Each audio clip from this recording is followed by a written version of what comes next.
भूतिया जंगल की कहानी। एक गांव के किनारे पर एक घना जंगल था जिसका नाम था भूतिया जंगल। ये जंगल इतना डरावना था कि सूरज की रोशनी भी उसके अंदर नहीं पहुंच पाती थी। गांव वाले उस जंगल के बारे में अजीबोगरीब कहानियां सुनाते थे।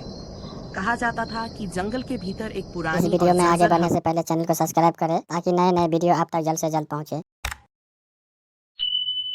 हवेली थी जिसमें एक राजा की आत्मा कैद थी।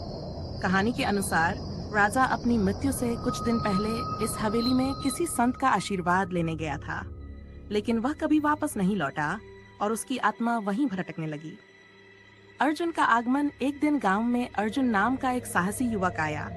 उसने गांव वालों से जंगल और हवेली की कहानियां सुनी और ठान लिया कि वह इस रहस्य का समाधान करेगा।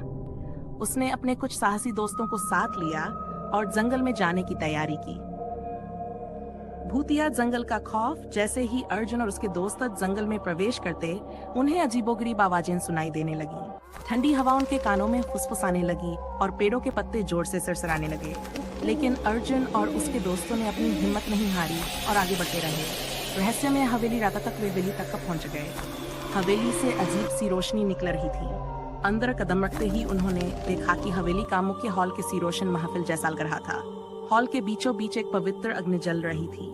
राजा की आत्मा की मुक्ति। उन्हें समझ लिया कि यह राजा की आत्मा की शांति का स्थान है। उसने उसके दोस्तों ने पूरी निष्ठा और साहस के साथ पूजा शुरू की। जंगल के प्राकृतिक संसाधनों का उपयोग करके उन्होंने आत्मा को मुक्त करने का प्रयास किया।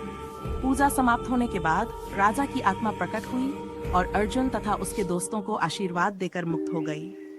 जैसे ही आत्मा आकाश की ओर बढ़ी, पूरे जंगल में शांति छा गई।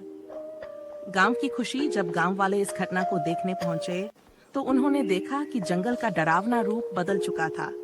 वह स्थान अब शांत और सुखद बन गया था। पत्तों की सरसराहट किसी मधुर संगीत की तरह सुनाई देने लगी। गांव